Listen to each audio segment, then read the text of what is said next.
Bom dia, gente. O meu tema, né, do dimensionamento de uma estação de efluentes industriais foi a cervejaria Ambev de Agudos, da disciplina de tratamento de águas residuárias industriais, ministrada pelo professor Jorge Pantoja. Para mim tá aparecendo o logo da Ambev aqui, porém eu tô olhando aqui pela sala do Meet e não tá aparecendo. Nossa, Tranquilo, sem problema. deixa eu passar. Essa foi a discente responsável pelo projeto, a Catarina de Souza Gonçalves, que sou eu. Essa é a nossa agenda de apresentação. O crescimento industrial, ele aumenta a demanda por água de qualidade, mas também causa um descarte de efluente industrial, resultando em poluição por meio de metais pesados e morte de alguns corpos hídricos. Isso impactas isso impacta o ecossistemas aquáticos, eh, e gera riscos à saúde humana através de doenças transmissíveis pela água. Por isso, é necessário o tratamento desses efluentes antes deles serem lançados, de volta aos corpos d'água. Também para haver uma sustentabilidade e para atender às legalidades. O objetivo desse projeto foi dimensionar uma estação de tratamento de efluente para a unidade de Ambev em Agudo, visando principalmente garantir que esses efluentes gerados atenda aos padrões exigidos pela legislação, promovendo sustentabilidade e o reaproveitamento dos recursos hídricos, na indústria cervejeira principalmente. A nossa área de estudo é a indústria cervejeira do Brasil, que é o terceiro maior país que produz cerveja no mundo, sendo 14 bilhões de litros, por ano. A cerveja artesanal não tem tanto, poder afetivo no Brasil. Ela só representa 1% do mercado, nacional. O desafio maior do mercado cervejeiro é garantir a disponibilidade de água de qualidade para a produção. E a maioria dessa água que é utilizada na produção da cerveja, ela se torna efluente. Por isso, é necessário um tratamento eficiente da água, para reduzir o impacto ambiental e preservar os corpos hídricos. Então, assim, a Ambev, nas suas indústrias, ela já está promovendo, esse tratamento eficiente. De qual forma? A os efluentes que estão sendo tratados, elas estão reutilizando de qual forma? Reutilizando, lavando os pátios da indústria, utilizando para irrigação de plantas que eu falo na própria indústria, sabe, na jardinagem, lavando os próprios caminhões da indústria. Então, assim, eh, utilizando em atividades, como eu posso falar, atividades não atividades industriais, mas atividades, hum, mais, eh, que não é tão que não exige tanta higienização, dessa água. Então, esse tipo de uso da água, uma forma de sustentabilidade. Além de que a Ambev possui o selo da ISO. É uma empresa que é preocupada com o meio ambiente, né. A gestão e o tratamento de efluente, né, demonstra, né, um controle rigoroso dos resíduos desde a coleta até o tratamento e lançamento desses resíduos nos corpos hídricos. E a gente tem 3 categorias, no tratamento de efluentes, que é o físico, que a gente pode falar que esse físico representa o tratamento preliminar, que a gente vai ver logo em seguida. O físico, ele representa a sedimentação, filtração e adsorção para remover sólidos e impurezas. O biológico, a gente pode falar que representa o tratamento secundário, que é quando, a gente utiliza micro-organismo para decompor a matéria orgânica. E a gente tem o químico, que é o uso de substâncias químicas para neutralização e precipitação e desinfecção. O objetivo desses tratamentos de efluentes é reduzir os impactos ambientais e preservar os corpos hídricos. Para garantir que esses efluentes estão sendo tratados de maneira eficiente e que as indústrias, sigam o mesmo padrão especificado e não que elas sigam: "Ah, eu vou tratar dessa forma, eu vou lançar dessa forma", todas devem seguir o mesmo padrão. O Brasil tem leis e legislação especificada para isso. Uma delas é a Lei de Crimes Ambientais, que é a lei número 9.605, criada em 1998, que garante penalidades para a poluição de corpos hídricos sem o tratamento adequado, que muitas empresas, não querem, levar essa multa, né, que é uma multa bastante cara.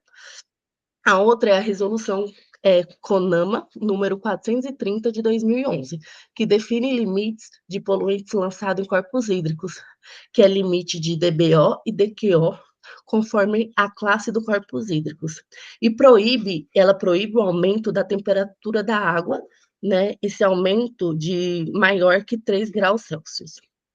Outra resolução do CONAMA é a número 3.000 não, 357 de 2005, que ela classifica os corpos hídricos em 3 classes, a classe 1 ou em 4 classes. A primeira é água de excelente qualidade para o uso público, e ela vai da primeira, que é a ótima qualidade, até a de classe 4, que é água de qualidade alterada, que é o uso menos exigente. A política de uso nacional de recursos hídricos é a lei número 9.433, criada em 1997, que é o uso sustentável da água, gestão integrada e o incentivo ao reuso da água tratada para deixa eu só ver aqui, para o impacto para diminuir o impacto ambiental.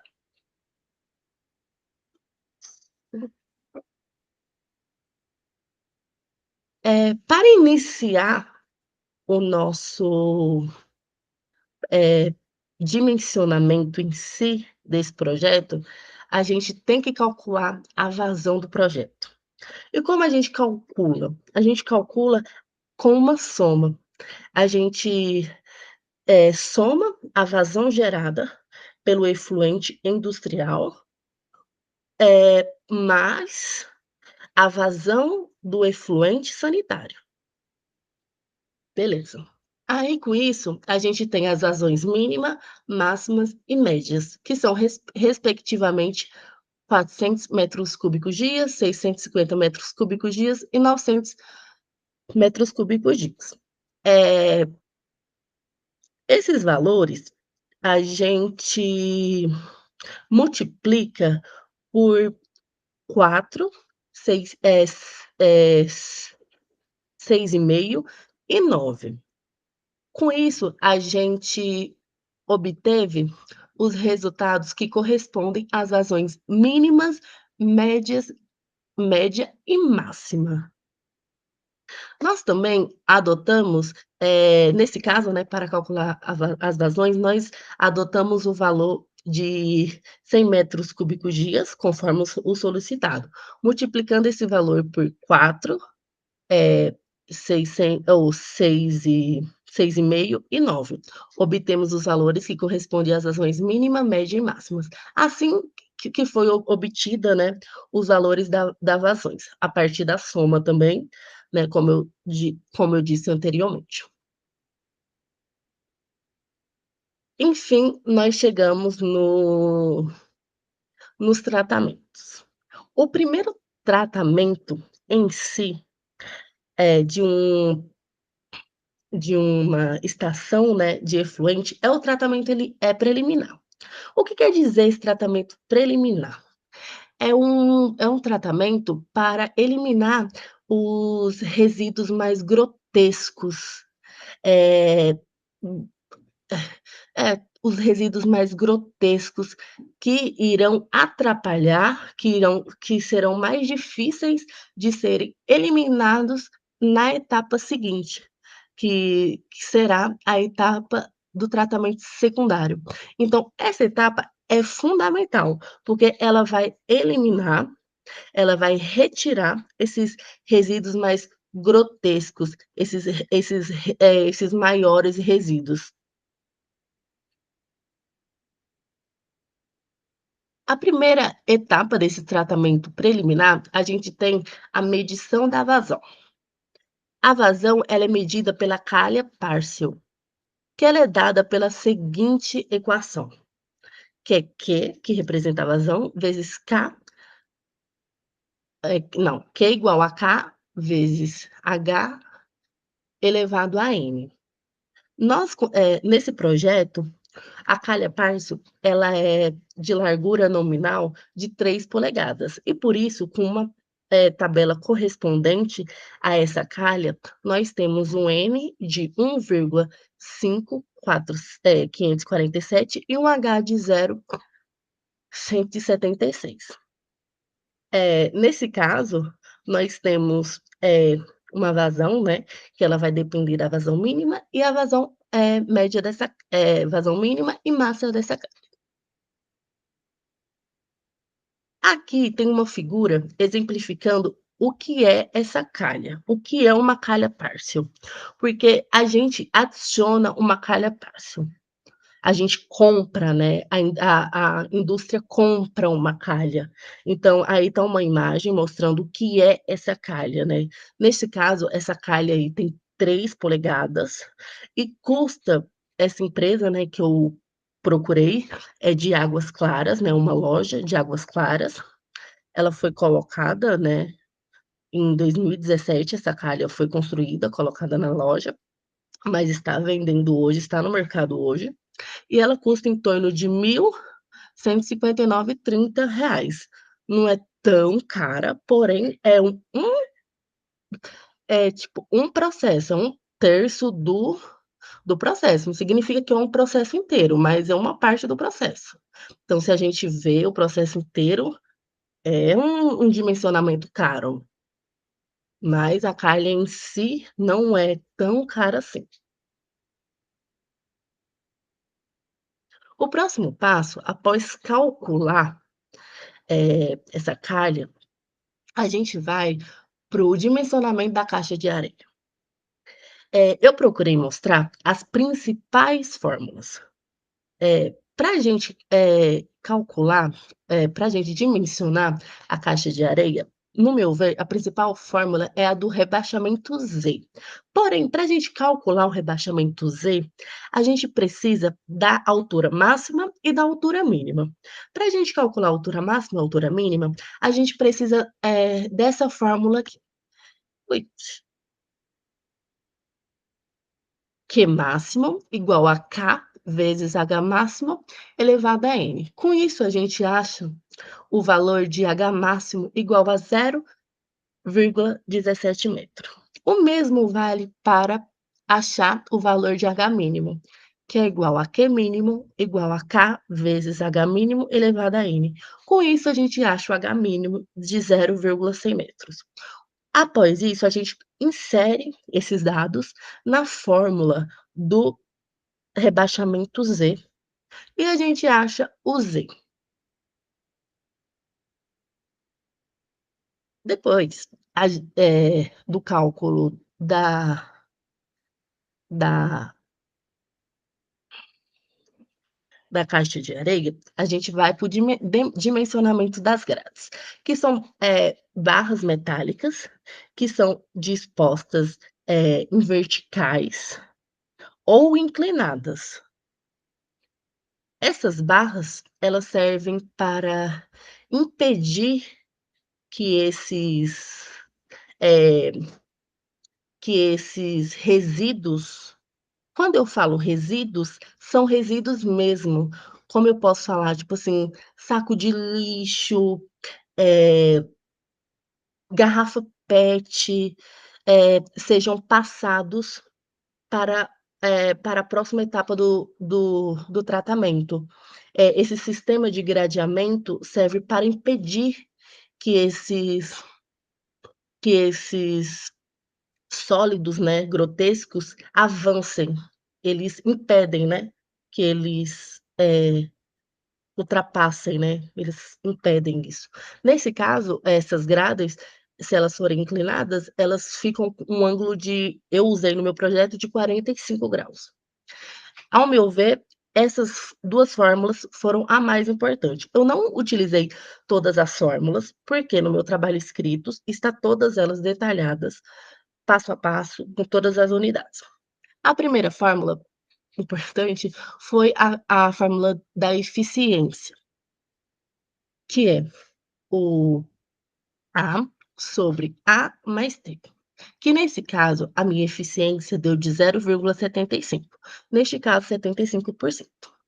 A próxima, fórmula foi da área útil, que é igual a Q vezes a velocidade. Esse Q foi o Q máximo. E por que a gente utiliza o Q máximo? Porque a gente vê, qual é a na vazão máxima, né, é aonde as moléculas estão em maior energia, estão trabalhando em maior energia, nesse ponto, né. Então a gente utiliza essa vazão máxima nesse ponto para saber. Então, a gente utiliza essa área útil de 0,014 metros quadrados, que eu não tô enxergando ali, mas tudo bem. Ih, voltei, aqui. 0,014 metros quadrados. Ai, meu Deus. Ok. O tratamento secundário. O tratamento secundário, a gente utiliza, né,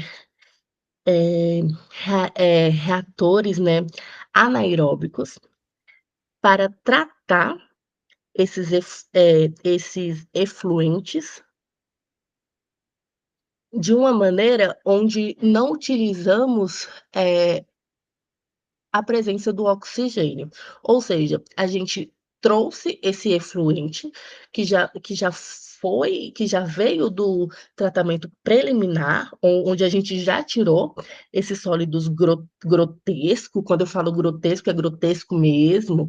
A gente tem, tipo, a garrafa, vou falar, tipo, de maneira exemplificada para vocês entenderem o que é grotesco, tipo, garrafa PET, saco de lixo, a gente tirou, então a gente vem só com efluente, assim, mais ou menos líquido, né, que o tratamento preliminar não conseguiu captar.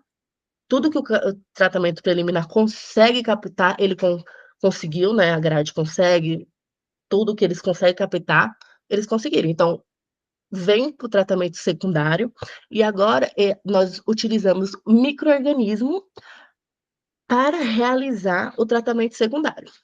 Neste caso, vamos fazer um tratamento secundário de maneira anaeróbia, ou seja, sem a presença de oxigênio.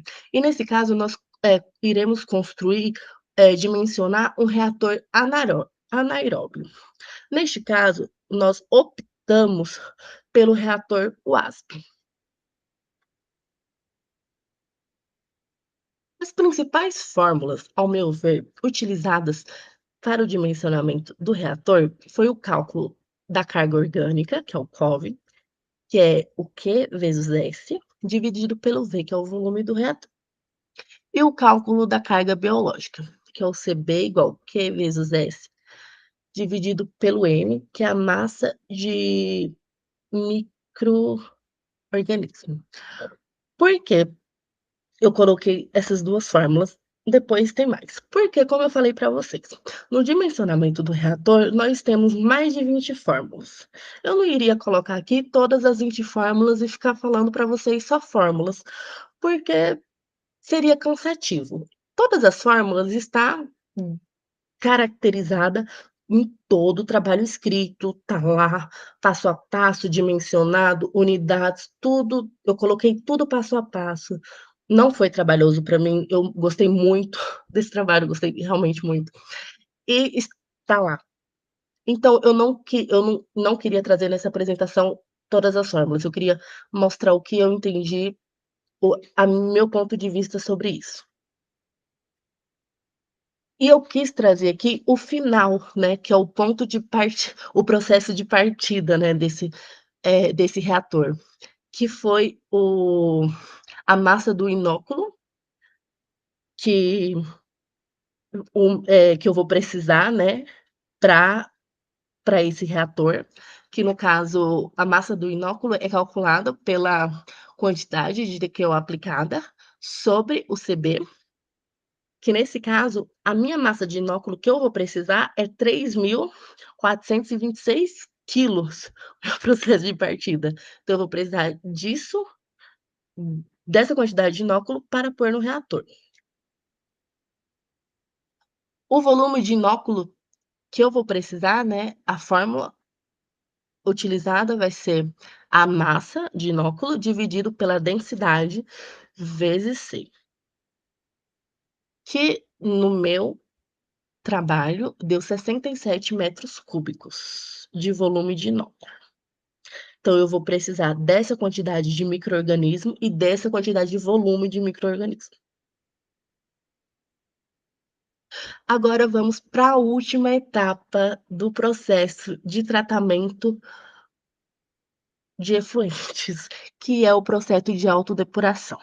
O processo de autodepuração, ele não é um processo, como eu posso falar, feito por nós, seres humanos. Ele é um processo natural dos rios. Ele depende dos rios. É um processo dos rios de se auto, como eu posso dizer para vocês?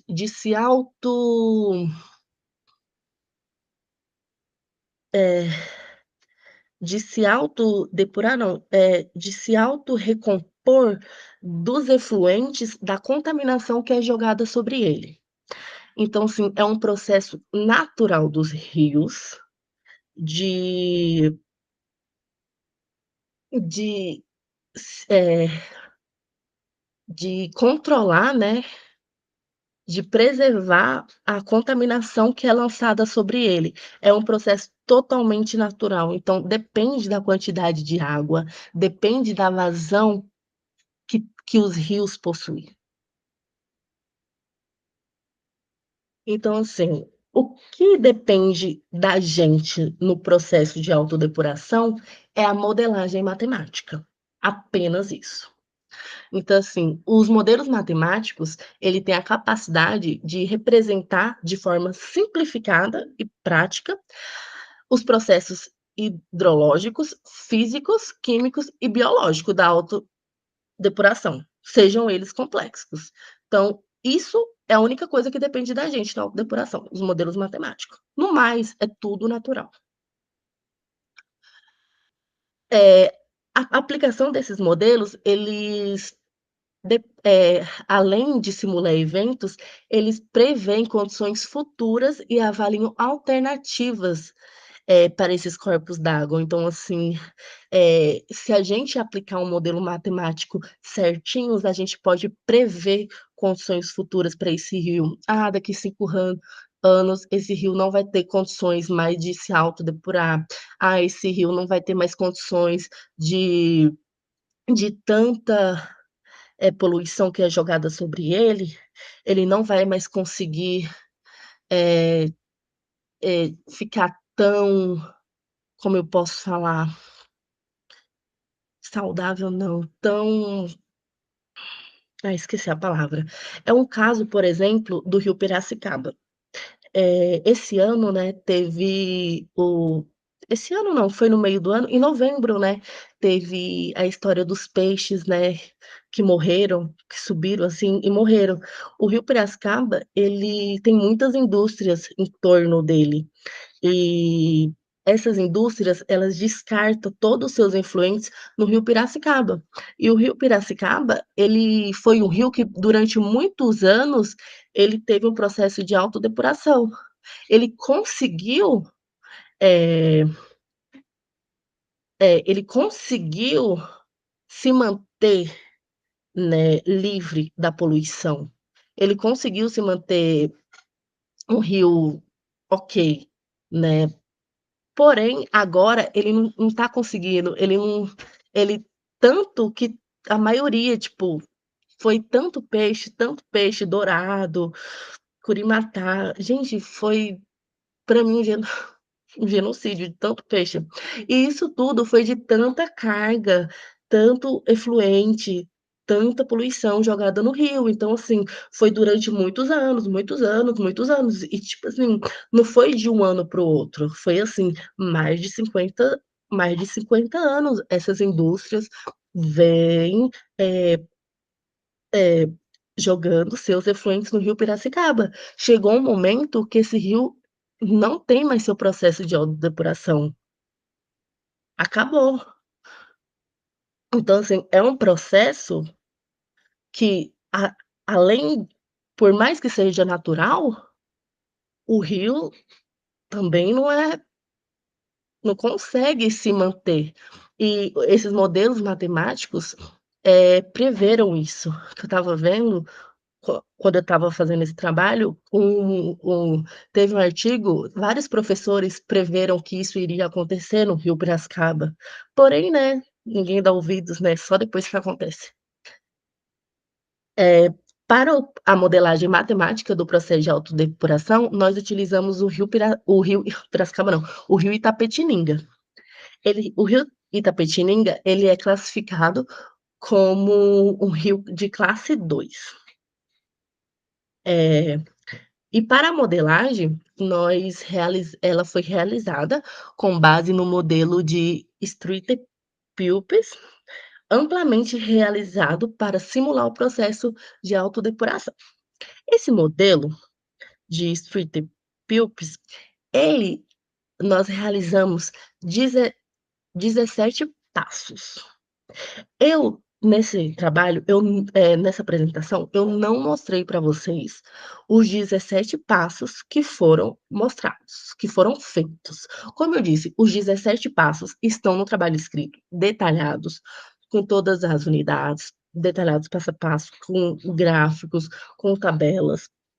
Não foi nenhum trabalho fazer, tá no memorial de cálculo, em tudo lá. Eu trouxe aqui para vocês os passos iniciais que foram necessários para realizar o modelo de Streeter-Pupes.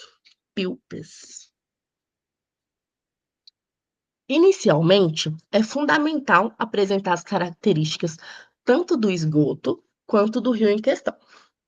A característica do esgoto, nós utilizamos a vazão do esgoto, que nesse caso nós utilizamos a vazão em metros cúbicos por segundo. Que a vazão do esgoto nós iremos representar porque que nesse caso foi 0,01083 metro cúbico por segundo. A demanda bioquímica do esgoto, né, a gente calculou lá no tratamento secundário. No dimensionamento do reator, nós calculamos esse valorzinho, se eu não me engano, e o oxigênio dissolvido do esgoto não, do esgoto não, minto, gente. Do esgoto. Que deu, 7,2 miligramas por litro. O oxigênio dissolvido no esgoto vai ser zero, porque como eu falei, é um, processo anaeróbio, sem presença de oxigênio. A característica do rio, Itapetininga, a gente tem uma a gente tem uma vazão, né, de 151 metros cúbicos por segundo. O rio, ele é classificado como classe 2. O oxigênio dissolvido no rio é de 4, eh, microgramas por litro. A classe do corpos d'água é classe 2. A altitude do rio é de 670 metros, a temperatura da água é de 25 graus Celsius, profundidade média 5 e a velocidade média de 0,8 metros por segundo. Ou seja, gente, essas informações, as características do esgoto e as características do rio Itapetininga são fundamentais para inserir no 17 modelos ou no 17 passos do modelo de Streeter Pupils. E o que acontece? O primeiro passo do modelo ajuda você a seguir o segundo, que ajuda você a seguir o terceiro, o quarto. Com isso, você vai seguindo. É intuitivo no sentido de tem o livro, né, que o professor nos disponibilizou, as referências. Então, de maneira simples, ou de maneira, assim, simplificada, a única coisa que a gente, teve que buscar, assim, de fora, foi só as características do rio Itapetininga. Por fim, nós temos a planta, né, do nosso projeto, que eu não sei se ficou tão boa, porque eu confesso que eu não sou a melhor pessoa de AutoCAD, gente. Eu tenho muita dificuldade com AutoCAD, muito mesmo, muito. Eu não tive, tipo assim, eh, muito bom, assim, não fui muito bom em AutoCAD, assim, alimentos não foca tanto em AutoCAD como em outros cursos, confesso, tipo assim, quando a gente teve aula de AutoCAD foi, tipo, para fazer porta, para fazer, tipo, casa, tipo assim, casa que eu falo é, tipo, casinha de boneca, assim, nada planta, essas coisas, então foi o meu máximo, assim. Então essa foi a nossa planta do projeto. E eu gostei, assim, de fazer, porque me tirou da minha zona de conforto, eu gosto disso. É bom, né, tirar a gente da nossa zona de conforto, muito bom. Mas essa é a nossa planta do projeto.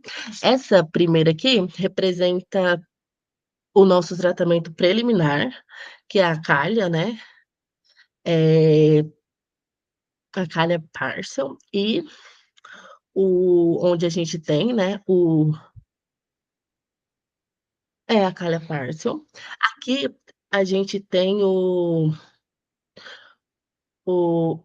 reator, e aqui é uma parte do reator que está em zoom, tá bom, gente? A conclusão. Concluindo, os dados, gente, que obtivemos no dimensionamento do reator, no final, está em conforme a legislação, são resultados esperados, estão em conformidade com a legislação. E o objetivo do trabalho é um dimensionamento de um sistema eficiente para tratamento de efluente. E esse objetivo do projeto, ele foi concluído, assim, com sucesso, ao meu ver, porque todos os resultados, dos dados, né, estão em conformidade com a legislação. Se vocês forem ver lá os dados, né, os números que a gente teve do meu processo estão em conformidade com a legislação, e a gente precisa também saber que a capacidade de autodepuração, ela depende da vazão dos rios para sua diluição. Ou seja, a quantidade de água que um rio possui garante se garante que, esse material, contaminante vai ser diluído ou não. Quanto mais água um rio tiver, mais mais diluição esse rio vai fazer para esses contaminantes. Então foi isso, tá bom? Essas foram as minhas referências utilizadas.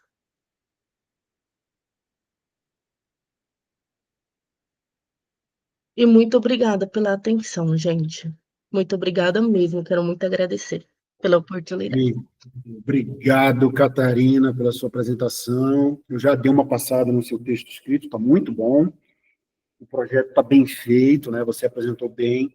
Só um errinho que você cometeu ali, mas eu não vou pesar tanto a mão, né? Que foi no modelo de autodepuração, você fez tudo certo, mas na hora de colocar a DBO do esgoto, você não colocou a DBO do esgoto, você deve ter colocado a DBO do rio, você trocou ali um ponto, né? Porque a DBO do esgoto tratado era bem alta, né? Mas, assim, levando em consideração tudo que você preparou, um documento com 63 páginas, né? Claro que eu levei isso em consideração, e também gostei muito da tua apresentação. Acho que você conseguiu contextualizar bem, né? Pegou vários, deu uma contextualizada boa no início, e aí separou, né? É uma habilidade importante que você tem que ter, que você demonstrou na tua apresentação, que é condensar muita informação, um trabalho de 60 e poucas páginas, é praticamente um TCC, você conseguir retirar dali as informações mais importantes para apresentar em 20, 30 minutos, né? Então, você mostrou essa habilidade de fazer isso, apresentou bem, gostei dos pontos que você selecionou para mostrar para nós, né? Veio numa sequência lógica, contextualização, problemática do esgoto, a questão da cervejaria, o efluente gerado pela cervejaria, tratamento preliminar, tratamento secundário, o problema da autodepuração, né? Muito embora, como você mesmo mencionou em uma aula que nós tivemos, existem empresas que já estão indo mais para o lado de reusar o efluente dentro do próprio processo industrial, né, em vez de lançar no rio, que é muito legal isso, né? Então, assim, só posso te dar os parabéns pelo trabalho que você desenvolveu, pelo trabalho que você entregou, pela apresentação, e foi muito legal ter sido teu professor. Espero que você tenha Obrigada. tirado daí algumas, Sim, gostei muito. de uma utilidade de alguma forma para você, né? Então foi bem legal. Então é isso, a gente se encontra por aí, a gente se tromba, e parabéns pelo seu trabalho, tá bom? Um abraço, se cuida. Boa Bom série. descanso. Obrigada. Valeu. Deixa eu só parar a apresentação aqui. Deixa eu parar. Obrigado. Obrigada.